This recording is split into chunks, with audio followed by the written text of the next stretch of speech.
Hello बच्चों, कैसे हैं आप। आज हम पढ़ेंगे पाठ शाम एक किसान। यह एक कविता है और इस कविता के कवि हैं सर्वेश्वर दयाल सक्सेना। आइए इस पाठ में हम सबसे पहले आपको कविता पढ़ के सुनाएंगे, आप भी हमारे साथ पढ़ेंगे और फिर इसके बाद में हम कविता के सार बताएंगे और फिर प्रश्नों के उत्तर भी बताएंगे। आइए सबसे पहले हम नज़र डालते हैं। कविता है शाम एक किसान। तो बच्चों, आप देख रहे हैं नहीं कि पाठ का नाम है शाम एक किसान और ये कविता है। आप भी हमारे साथ पढ़ें। चलिए हम शुरू करते हैं। आकाश का साफा बांध कर सूरज की चिलम खींचता बैठा है पहाड़। आप देख रहे हैं ना कि ये देखिए आदमी बैठा हुआ है और आकाश का साफा उसने बांध रखा है। घुटनों पर पड़ी है नदी चादर सी, पास ही दहक रही है पलाश के जंगल की अंगीठी। अंधकार दूर पूर्व में सिमटा बैठा है भेड़ों के गले सा। अचानक बोला मोर, जैसे किसी ने आवाज़ दी, सुनते हो। चिलम औंधी, धुआं उठा, सूरज डूबा, अंधेरा छा गया। इस कविता के कवि हैं सर्वेश्वर दयाल सक्सेना। इस प्रकार से आपने देख ली है कि ये कविता एक बार फिर से आप देख लीजिए और इस कविता को हम अच्छे से आप याद भी कर सकते हैं। इसके बाद हम कविता के बारे में क्या लिखा है। कवि ने किसान के रूप में जाड़े की शाम के प्राकृतिक दृश्य का चित्रण किया है। इस प्राकृतिक दृश्य में पहाड़ बैठे हुए किसान की तरह दिखाई दे रहा है। आकाश उसके सिर पर बंधे साफे के समान, पहाड़ के नीचे बहती हुई नदी, घुटनों पर रखी चादर सी, पलाश के पेड़ों पर खिले लाल लाल फूल जलती अंगीठी के समान, पूर्व क्षितिज पर घना होता अंधकार, झुंड में बैठी भेड़ों जैसा और पश्चिम दिशा में डूबता सूरज चिलब पर सुलगती आग की भांति दिख रहा है। यह पूरा दृश्य शांत है। अचानक मोर बोल उठता है, मानो किसी ने आवाज़ लगाई, सुनते हो। इसके बाद यह दृश्य घटना में बदल जाता है। चिलम उलट जाती है, आग बुझ जाती है, धुआं उठने लगता है, सूरज डूब जाता है, शाम ढल जाती है और रात का अंधेरा छा जाता है। ये था इस कविता के बारे में। तो बच्चों, इसके बाद आइए जानते हैं कि आप इस कविता का सारांश कैसे लिखेंगे। अब हम इस कविता का सारांश देखते हैं। आप देख रहे हैं ना यहाँ पे शाम एक किसान कविता का सार। कवि सर्वेश्वर दयाल सक्सेना जी ने किसान के रूप में जाड़े की शाम के प्राकृतिक दृश्य का चित्रण किया है। आप इस कविता का सार बच्चों अपनी कविता में भी नोट कर सकते हैं ताकि आपको यह कविता याद रहे। इस प्राकृतिक दृश्य में पहाड़ बैठे हुए एक किसान की तरह दिखाई दे रहा है। आकाश उसके सिर पर बंधे साफे के समान, पहाड़ के नीचे बहती हुई नदी घुटनों पर रखी हुई चादर सी दिखाई दे रही है। पलाश के पेड़ों पर खिले लाल लाल फूल जलती अंगीठी के समान दिखाई दे रहे हैं। पूर्व क्षितिज पर घना घना होता अंधकार झुंड में बैठी हुई भेड़ों जैसा दिखाई दे रहा है और पश्चिम दिशा में डूबता सूरज चिलम पर सुलगती आग की भांति दिख रहा है।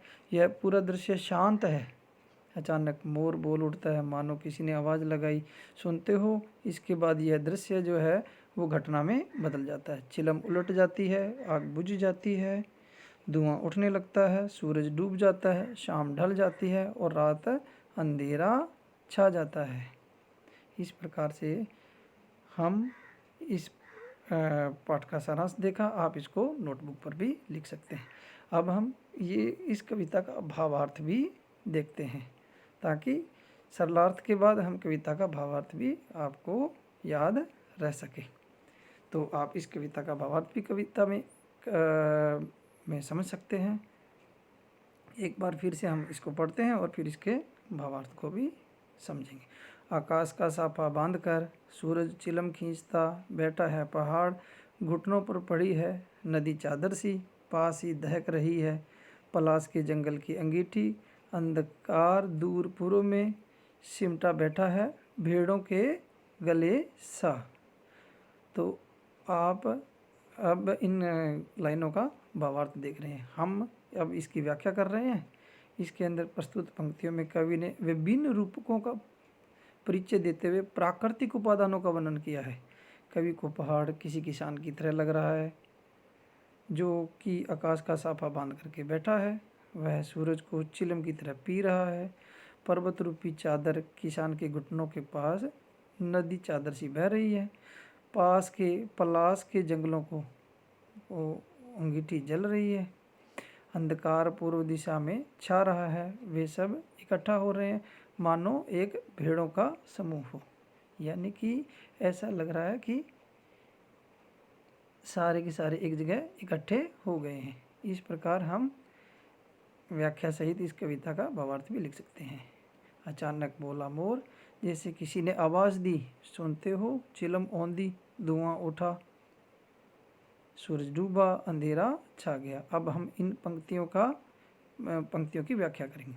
व्याख्या प्रस्तुत पंक्तियों में कवि कहता है कि अचानक मोर ने आवाज़ दी, मानो किसी ने किसान को आवाज़ दी कि सुनते हो।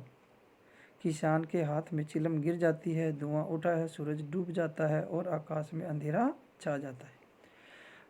इसके बाद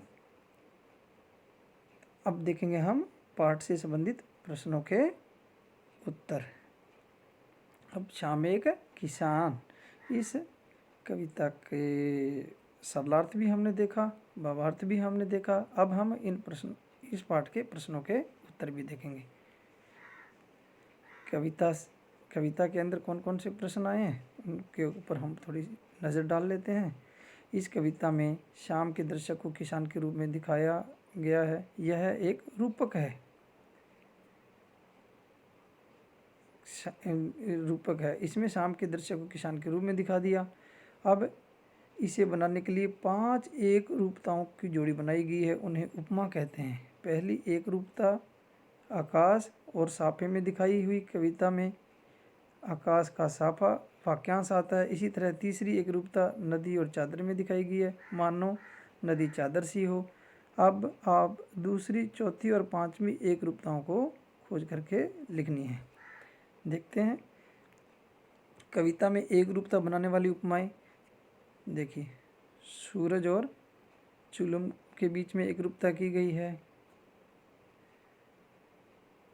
उपमा अलंकार दिख रहा है।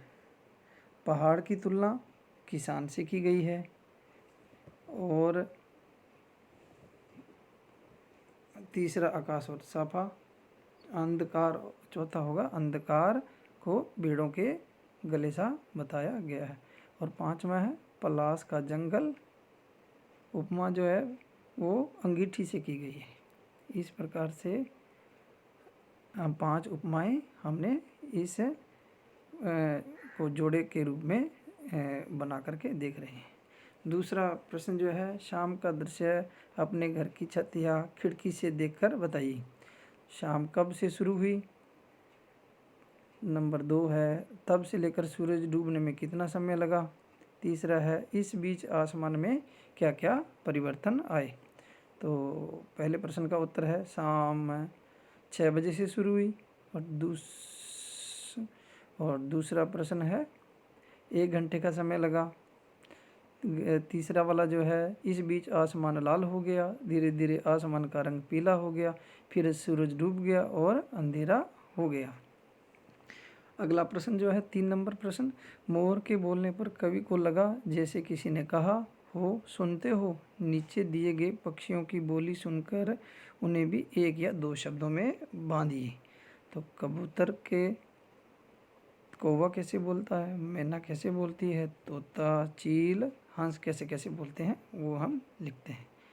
कबूतर, कबूतर कैसे बोलेगा? कबूतर बोलता है खत ले लो, मैना गाते हो, चील देखते हो, कौवा मेहमान आएंगे, तोता पढ़ते हो, हंस शांत स्वच्छ रहो। इस प्रकार से हम इन प्रश्नों के उत्तर लिख सकते हैं। अब इसके आगे है, कविता से आगे जो प्रश्न है उनको देखते हैं। इस कविता को चित्रित करने के लिए किन किन रंगों का प्रयोग करना होगा? तो उत्तर हम लिख सकते हैं, हमें पीला, सुनहरा, सफ़ेद, लाल, काला आदि रंगों की आवश्यकता है। प्रश्न नंबर 2, शाम के समय ये क्या करते हैं? पता लगाइए और लिखिए। तो पक्षी, खिलाड़ी, फल वाले, माँ, पेड़ पौधे, पिताजी, किसान, बच्चे, ये सब क्या क्या करते हैं? तो पक्षी क्या करते हैं शाम के समय, खिलाड़ी क्या करते हैं, फल वाले क्या करते हैं, माँ क्या करती है, सबके हम इनके जवाब लिखते हैं। तो इसके उत्तर हैं, पक्षी जो है अपने घोंसले में लौट आते हैं, खिलाड़ी अपना खेल बंद कर देते हैं, फल वाले फल बेचते हैं, माँ बच्चों के लिए खाना बनाती है, पेड़ पौधे अपनी जगह पर खड़े रहते हैं, पिताजी दफ्तर से घर आते हैं, किसान खेतों से लौटकर घर आते हैं, बच्चे खेलते हैं।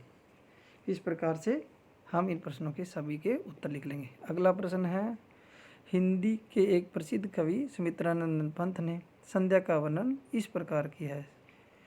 संध्या का झुरपुट झुटपुट, बांसों का झुरमुट है, चहक रही चिड़ियाँ, टी टूट टूट टूट। ऊपर दी गई कविता और सर्वेश्वर दयाल सक्सेना की कविता में आपको क्या मुख्य अंतर लगा? लिखिए।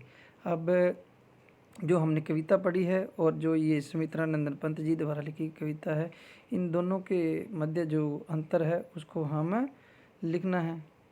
तो हम इन दोनों कविताओं के मध्य जो अंतर हमें दिखाई देगा उसको हम देख लेते हैं।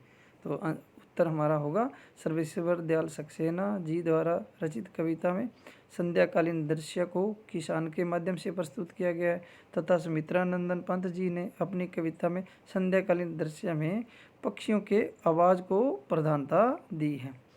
और आगे लिखेंगे, सर्वेश्वर दयाल सक्सेना जी द्वारा रचित कविता कल्पना प्रधान है, परंतु सुमित्रानंदन पंत की कविता में वास्तविकता की झलक देखने को मिलती है।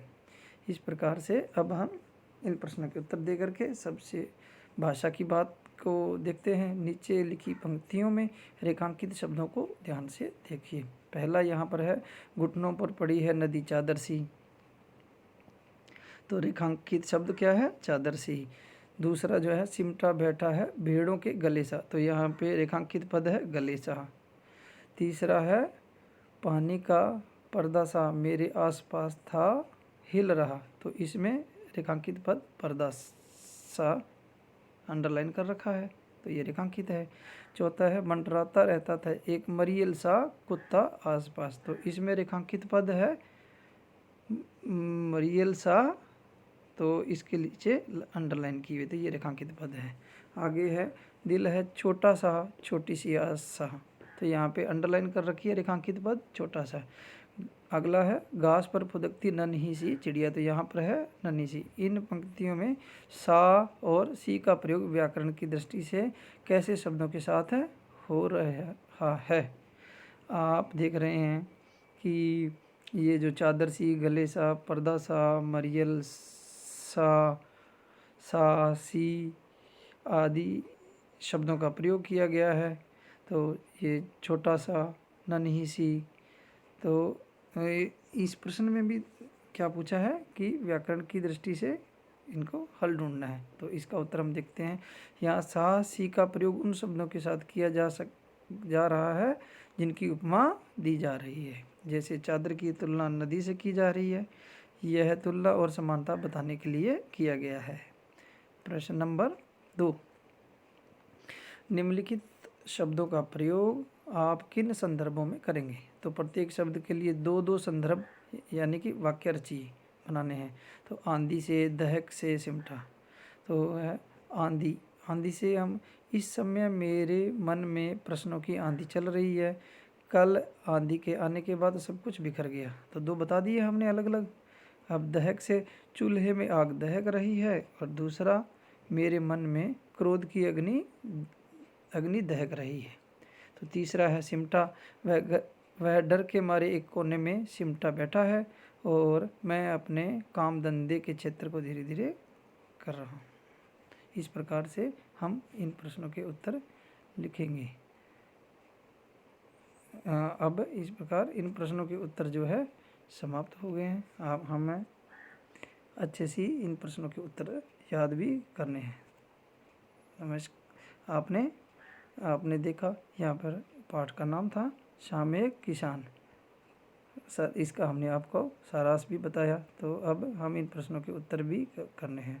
उम्मीद है कि आपको समझ में भी आए होंगे। नमस्कार।